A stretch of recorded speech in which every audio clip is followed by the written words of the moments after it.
আকাশবাণী আগরতলা। স্থানীয় সংবাদ পড়ছি মনীষা কর্মকার। কেন্দ্রীয় স্বাস্থ্যমন্ত্রী জেপি নাড্ডা বলেছেন যে 2017 সালে প্রবর্তিত স্বাস্থ্যনীতি একটি ব্যাপক নীতি, যার মধ্যে উপশমকারী, নিরাময়কারী, পুনর্বাসনকারী এবং প্রতিরোধমূলক পদ্ধতি রয়েছে। গতকাল রাজ্যসভায় স্বাস্থ্য ও পরিবার কল্যাণ মন্ত্রকের কার্যকারিতা নিয়ে আলোচনার জবাবে শ্রী নাড্ডা বলেন যে পূর্ববর্তী স্বাস্থ্যনীতিগুলির কেন্দ্রবিন্দু ছিল নিরাময়কারী।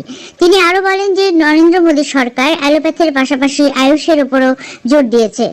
এর আগে বিতর্কে অংশ নিয়ে বিজেপির ভুবনেশ্বর কলিতা বলেন, প্রধানমন্ত্রী নরেন্দ্র মোদীর গতিশীল নেতৃত্বে দেশ স্বাস্থ্য সেবায় এক নতুন মাত্রা দেখতে পেয়েছে। জেডিইউ সঞ্জয় কুমার ঝা বলেন, উল্লেখযোগ্য পদক্ষেপের মাধ্যমে দেশের স্বাস্থ্য সেবায় বড় পরিবর্তন এসেছে। তিনি বলেন, গত 10 বছরে চিকিৎসকের অভাব বিবেচনা করে 1,20,000-এরও বেশি নতুন এমবিবিএস আসন তৈরি করা হয়েছে।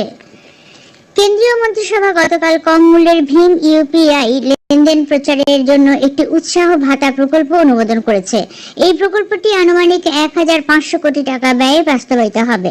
কেন্দ্রীয় মন্ত্রিসভার সিদ্ধান্ত সম্পর্কে নতুন দিল্লিতে তথ্য ও সম্প্রচার মন্ত্রী অশ্বিনী বৈষ্ণব সাংবাদিকদের বলেন, এই প্রকল্পটি ক্ষুদ্র ব্যবসায়ীদের কোনো অতিরিক্ত খরচ ছাড়াই ইউপিআই পরিষেবা গ্রহণের সুযোগ করে দেবে।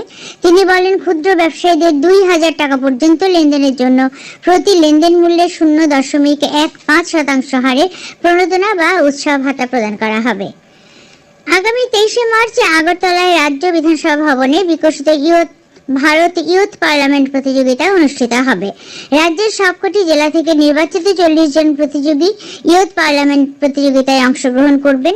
যুব বিষয়ক ও ক্রীড়া টিঙ্কু রায় বলেন, গতকাল সচিবালয়ে সাংবাদিক সম্মেলনে এই কথা জানিয়ে বলেন, এই প্রতিযোগিতায় প্রথম 3 জন সংসদ ভবনে জাতীয় যুব সংসদে অংশগ্রহণ করবে।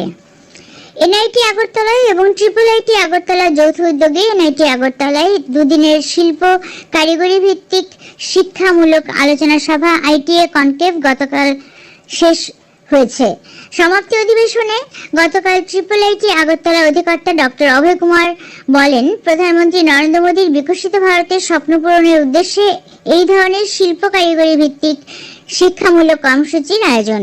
কনক্লেভের মুখ্য উপদেষ্টা অধ্যাপক শুভ্রকমল দত্ত বলেন, এনআইটি আগরতলায় এ ধরনের কনক্লেভের আয়োজন সমগ্র উত্তর পূর্বাঞ্চলের স্বার্থের দিকে লক্ষ্য রেখে করা হয়েছে।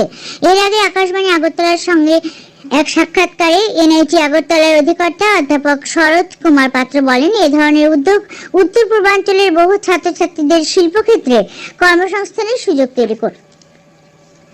প্রধানমন্ত্রী নরেন্দ্র মোদী আগামী 30 মার্চ রবিবার সকাল 11টায় আকাশবাণীর মন কি বাত অনুষ্ঠানে দেশ বিদেশের জনগণের সঙ্গে মত বিনিময় করবেন। এটি হবে মন কি বাতের 120তম পর্ব। প্রধানমন্ত্রী জনগণকে তাদের সুচিন্তিত চিন্তাভাবনা মন কি বাতে জানানোর আহ্বান জানিয়েছেন। মাই গভ ওপেন ফোরামে এবং নমো অ্যাপে জনগণ তাদের মতামত পাঠাতে পারবেন। এছাড়াও টোল ফ্রি নম্বর 1800117800 নম্বরে কল করে হিন্দি বা ইংরেজিতে মতামত রেকর্ড করানো যাবে।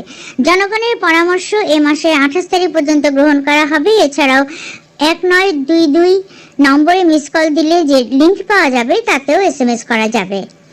আগরতলায় মহিলা মহাবিদ্যালয়ে গতকাল থেকে এনএসএস ইউনিটের উদ্যোগে 7 দিনব্যাপী বিশেষ শিবির শুরু হয়েছে। উদ্বোধন করেন আগরতলা পুর নিগমের কর্পোরেটর হিমানী দেববর্মা।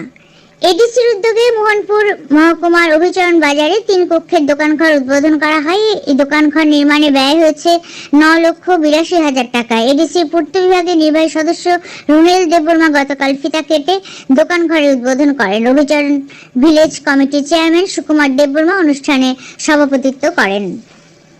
আগামীকাল থেকে আগামী 23 মার্চ আগরতলা উমাকান্ত স্কুল সংলগ্ন মাঠে রাজ্যভিত্তিক ক্রীড়া প্রতিভা অন্বেষণ কর্মসূচি হবে।